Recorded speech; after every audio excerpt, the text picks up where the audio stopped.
Hello everyone, আপনাদের সাথে আমি প্রমিস করেছিলাম না হায়দ্রাবাদের রামোজি ফিল্ম সিটির সেই যে বাহুবলীর যে সেটটা রয়েছে না, সেটা আপনাদের সাথে শেয়ার করব। তো চলুন, চলে এসেছি সেই ভিডিও নিয়ে।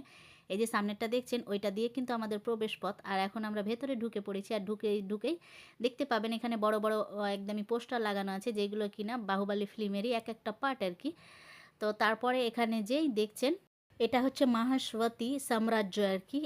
এই যে বাহুবলীর যে পুরো সেটটা, এটাই কিন্তু এখানে ছোট্ট করে আর কি আকৃতি করে আমাদের সামনে মানচিত্র উনারা বানিয়ে দিয়ে এখানে সেটটা রেখেছেন, যেটা কিনা আপনাদের দেখতে অনেক বেশি সুন্দর লাগবে। দেখছেন কত সুন্দর লাগছে।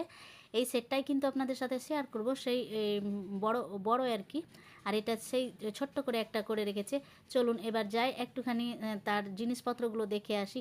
এই যে দেখছেন কত বড় ঘন্টা, দেখে মনে হচ্ছে না অনেক ভারী, কিন্তু একদমই নয়, এটা না, একদমই হালকা টাইপের ছিল, যেটা কিনা আমি ফারুক নবাব দুজনেই কিন্তু এটাকে দলা দিতে পারছিলাম। এইগুলো না সব ঘাস উডের বা প্লাইয়ের তৈরি। এই যে দেখছেন এত বড় তাবলা, বা এই তাবলাটা কিন্তু মাস্টারমশাই বাজাচ্ছিল, এইগুলো কিন্তু সবগুলো ঘাস উড বা প্লাইয়ের তৈরি। চলুন এবার ভেতরের দিকে যাই। এই যে দরজাটা দেখছেন, এটা না অনেক একটা ভারী বা লোহার একটা দরজা।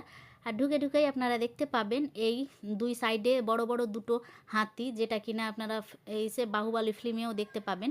এই হাতিগুলো দেখতে অনেক বেশি সুন্দর লাগছিল। ঢুকেই কিন্তু দু সাইডে আপনি এমনভাবে বড় বড় আকৃতির দুটো হাতি দেখতে পাবেন আর কি, যেটা দেখতে অনেক সুন্দর। তারপরেও আবারও আপনার সেই বাম সাইডে আপনি এত বড় একটা তাবলা পেয়ে নেবেন, যেটা কিনা আমিও একবার বাজিয়ে দেখছিলাম যে সত্যিকারই কি এটা বাজে। তো না, তেমনভাবে আওয়াজ হচ্ছে না, বাট হ্যাঁ তাবলা আকৃতির, যেটা দেখতে অনেক বেশি সুন্দর লাগছে। চলুন এবার ভেতরের দিকে যাই। এটা অনেকটা বড় জায়গা নিয়ে কিন্তু এই সেটটা তৈরি করা হয়েছে। পুরো সেটটাই আপনাদের সাথে একটুখানি ঘুরিয়ে দেখাবো। তো চলুন আমার সাথে থাকুন, আশা করছি অনেক ভালো লাগবে।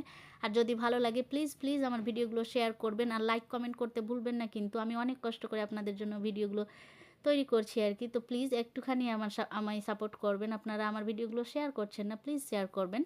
চলুন আরও একটা জিনিস আপনাদের সাথে শেয়ার করি। এই যে দেখছেন চরখাটা, এটা দেখে কি মনে হচ্ছে বলুন তো? দেখে মনে হচ্ছে না অনেক বেশি ওয়েট বা অনেক বেশি ওজন নিয়ে জিনিসটা রয়েছে চরখাটা? এটা কিন্তু একদমই ওজনে নেই, এটা একদমই হালকা, এই কাঠউডের মধ্যে আছে। আমরাও কিন্তু মা ছেলে এটাকে ঘুরিয়ে নিচ্ছিলাম। এই যে যন্ত্রটা বা চরকাটা দেখছেন, এটার দ্বারাই কিন্তু বড় বড় পাথর আর কি ছুঁড়ে ফেলা হতো সে বল্লাল সেনের যে সৈনিকগুলো যে থাকতেন তাদের উপরে। সিনেমাতে আপনারা অবশ্য দেখতে পাবেন। চলুন এবার এই রথটার কথা বলি। এই যে রথটা দেখছেন, এটা কিন্তু বাহুবলী ফিল্মে বল্লাল দেব ও কিন্তু যুদ্ধ যখন করতে যেত, তখন এই রথটা নিয়ে যেত। আর এই যে দেখছেন বড় বড় চরখা বা পাখাটা, এই পাখাটার দ্বারাই কিন্তু আশেপাশে যতগুলো সৈনিক থাকতেন প্রত্যেকের গলা কিন্তু কাটা পড়তো বা ছিটকে পড়তো। আর এইগুলো সবগুলোই কিন্তু ফ্যাব্রিকের তৈরি বা ঘাসউডের কিন্তু তৈরি। দেখে মনে হবে অনেক ওয়েট, কিন্তু না, একদমই হালকা টাইপের সব কিছু। চলুন এবার একটুখানি ভেতরের দিকে যাই। ভেতরে আর কি আছে সবটাই আপনাদের সাথে শেয়ার করব, অনেকটা জায়গা নিয়ে যেহেতু এটা। এই যে দেখছেন এখানে ঘন্টিটা, এই ঘন্টিটায় কিন্তু আমরা মা ছেলে বাজাচ্ছিলাম। দেখে কি মনে হচ্ছে না এটাও অনেক ওজন? একদমই না, এটাও অনেক বেশি হালকা। তো এখানে একটা লাঠি থাকে, যেটার দ্বারাই কিন্তু এখানে ঘন্টি বাজানো যায়, কিন্তু এখন যেহেতু লাঠিটা নেই, এটাতে না বাহুবলী সিনেমাতে যে কাটাপ্পা, উনি কিন্তু এই ঘন্টিটা মাঝে মাঝে মারতেন। তো ওই ঘন্টিটাই এখানে টাঙানো হয়েছিল। তো আমরা মা ছেলে আবারও সেই ঘন্টিটাকেই আর কি বাজানোর চেষ্টা করছিলাম।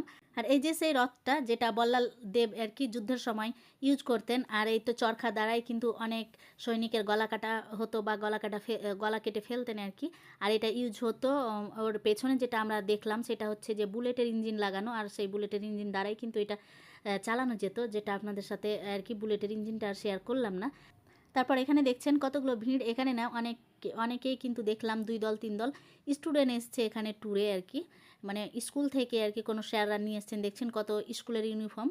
আর এরা অনেক বেশি এখানে ভিড় করছিল। এখানে না একটা বড় দেখে সিংহাসন ছিল, যেখানে অনেকে কিন্তু বসে বসে ফটো নিচ্ছিল, তারপর ভিডিও করছিল। আমিও ভাবছিলাম একটুখানি ভিডিও নেব আপনাদের জন্য, সাথে আমি ফটো নেব। তো এত বেশি ভিড়ের জন্য আর পারছিলাম না। এই যে দেখছেন মাস্টারমশাই হেঁটে নেমে আসছে, ও কিন্তু উপরটা একটুখানি দেখতে গিয়েছিল, ওর ভিডিও নিয়েছিলাম। আমিও পরে থেকে অবশ্য গিয়েছিলাম। চলুন এই যে দেখছেন ঘোড়াগুলো, কত বড় বড় ঘোড়া, সবগুলো আপনাদের সাথে শেয়ার করবো। দাঁড়ান আবারও একটুখানি যাই। প্রত্যেকটা প্লেস বা প্রত্যেকটা জায়গা যেতে না একটুখানি আবারও সময় লাগছে, মোটামুটি 2 মিনিটের মতো। এই যে সেই ষাঁড়গুলো, যেগুলো সেই বাহুবলী সিনেমাতে আর কি নায়ক যিনি ছিলেন তিনি কিন্তু লড়াই করছিলেন এইসব ষাঁড়ের সাথে।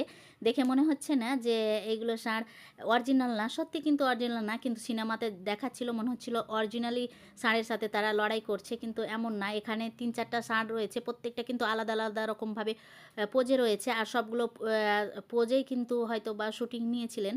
আর তারা কিছু ক্যামেরা ইফেক্টের মাধ্যমে বা কিছু এডিটিংয়ের মাধ্যমেই কিন্তু দেখে মনে হয়েছে বা আমাদের বোকা বানিয়েছে। মনে হয়েছে যে না, সত্যিকারই হয়তো ষাঁড়ের সাথেই যে বাহুবালীর সিনেমা নায়ক সে কিন্তু লড়াই করছিলেন। এখানে ওরা তো বাবা ছেলে একদমই উঠিয়ে নিচ্ছিল।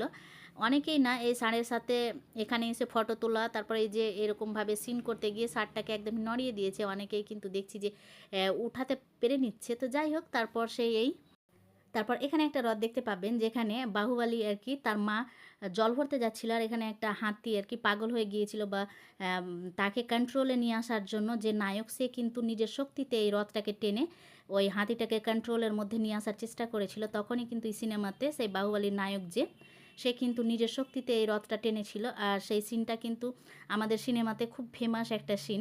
আপনারা হয়তো অনেকে দেখে হবেন বাহুবলী যারা দেখেছেন। তো এখানে যারা এসছেন প্রত্যেকেই কিন্তু এই রথটাকে একটুখানি টানার চেষ্টা করছিল, যেটা অবশ্য সম্ভব ছিল না। এটা কাঠ উড বা এটা প্লাইয়ের হলেও কিন্তু অনেক বেশি ভারী ছিল। দেখে তো মনে হচ্ছে লোহার, বাট লোহার না, এটা অনেক আর কি ভারী টাইপের একটা কিছু ছিল, যেটা টানা সম্ভব ছিল না। তারপরেও অনেকে কিন্তু ছবি তোলার জন্য আর কি চেষ্টা করছিল। তারপর এখানে আপনারা দেখতে পাবেন বল্লাল দেব রয়েছে না সিনেমাতে, তার কিন্তু এখানে মাথা থেকে অর্ধেক অবধি অর্ধেক করা আছে, মানে পা থেকে এটা একটা অর্ধেক করা আছে ধর, আর মাথাটা আলাদা রকম করে এখানে সাজানো হয়েছে। তারপর এখানে মন্দিরের একটা সেটআপ করা আছে, যেটা অ্যাকচুয়ালি মন্দির না।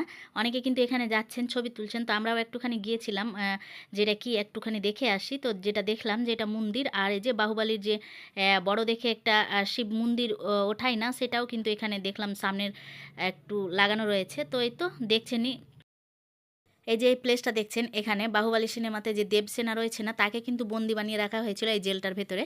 তো এখানে দেখছি অনেকেই ছবি টবি তুলছে। এখন আপাতত এরা বাবা ছেলে কিন্তু বন্দি হয়ে রয়েছে। আর এই যে এখানে একটা বড় দেখে সিংহাসন টাইপের কিছু একটা ছিল। এখানে আমরা মা ছেলে একটুখানি ছবি তুলছিলাম। দুই পাশে একদম বড় একদমই সিংহর মতো কিছু একটা ছিল দুই সাইডে। আর এখান থেকে পুরো আপনার সে মন্দিরের সামনেটা দেখা যাচ্ছে। এখানে বাহুবলী সিনেমার যে নায়ক নায়িকা দেবসেনা, তারপর আরও নায়ক নায়িকা কাটাপ্পা, প্রত্যেকের সাথে কিন্তু আমি একটুখানি ছবি তুলে নিচ্ছিলাম। কিছু ভিডিও বানানো হয়েছিল। আর এই যে সে বড় সিংহাসনটা, যেখানে ছবি তোলার জন্য অনেকক্ষণ ধরে অপেক্ষা করছিলাম, ফাইনালি এখানে এসে দেখি আবারও একজন ছবি তুলে নিচ্ছে। তো ও যতক্ষণ ছবি তুলছিল আমরা মা ছেলে একটু উপরের দিকে উঠে দেখছিলাম যে অ্যাকচুয়ালি এটা কি। এটা না একদম পুরো একটা সেট বানানো হয়েছে, যেটা শুধু সিনেমার জন্য। দেখে আপনাদের মনে হবে বা ক্যামেরাতেও মনে হতে পারে যে রিয়েল এগুলো, বাট রিয়েল না। সবগুলো কিন্তু ঘাস উড বা এগুলো প্লাইউডের তৈরি। দেখে আপনি যদি ওকে বাজাতে যান খটখট করে কিন্তু আওয়াজ করবে, হালকা টাইপের। সিনেমাতে যেমন আর কি হয় সব কিছু রিয়েল না, দেখে আপনাদের মনে হবে যে রিয়েল, কিন্তু সব কিছু কিন্তু রিয়েল না, রিল। তো এরকমই ব্যাপার স্যাপার এখানেও হয়েছে। তো ফাইনালি আমি ওখানে একটুখানি ছবি তুলে নিয়েছিলাম। আর এই যে সে আবারও এইদিকে আসলাম, দেবসেনার যে মূর্তিটা রয়েছে না সেই দিকটায়। আর এখানে বাহুবলী নামে একটা বড় দেখে রেস্টুরেন্ট প্রচলিত আছে, সেখানে আমরা ভেজ বিরিয়ানি অর্ডার করেছিলাম। এখানে আপনি বাহুবলী থালি পেয়ে নেবেন, যেটা আপনার প্রাইসটা মোটামুটি একটু হাই লেভেলেরই ছিল। আমরা এখানে এই যে দেখছেন এইটুকুনিখানি বিরিয়ানি, আবারও সে পনির বিরিয়ানি, ভেজ বিরিয়ানি, সেটারই দাম আমাদের 650 টাকা নিয়েছিল। ভাবুন এইটুকু। আর এখানে যে আপনি কিছু পাচ্ছেন তা না, রায়তা শুধু একটা দিয়েছে, আর তার সাথে একটুখানি পাতলা একটা ঝোলের মতো কিছু একটা দিয়েছিল, গ্রেভি টাইপের। আর এইটুকুনি আপনারা যদি ফুল পেট খেতে যান তো হয়তো বা একজনেরই হয়ে যাবে, বা খুব বেশি হলে একজন থেকে একটুখানি বেশি হবে, এমন পরিমাপে আপনাকে দেবে। কিন্তু এর দাম কত জানেন? 650 টাকা আমাদের কাছে দাম নিয়েছিল, অনেক বেশি। এইগুলো হাই কোয়ালিটির আর কি দাম। তো সব কিছু মিলিয়ে ভাবলাম যে এখানে যখন এসছি আর একদমই ভর দুপুর, কিছু না খেলে তো আবারও হবে না। সেই সকালে আমরা একটুখানি লুচি খেয়েছিলাম, তো যার জন্য আর কি একটুখানি এখানে বিরিয়ানি খেয়ে নিচ্ছিলাম। আর এই যে সেটটা দেখছেন, এখানে বাহুবলী সিনেমাতে তীর যে ছুঁড়ে মারা হতো না, সেই তীরগুলোই কিন্তু এখানে সেটটা ছিল।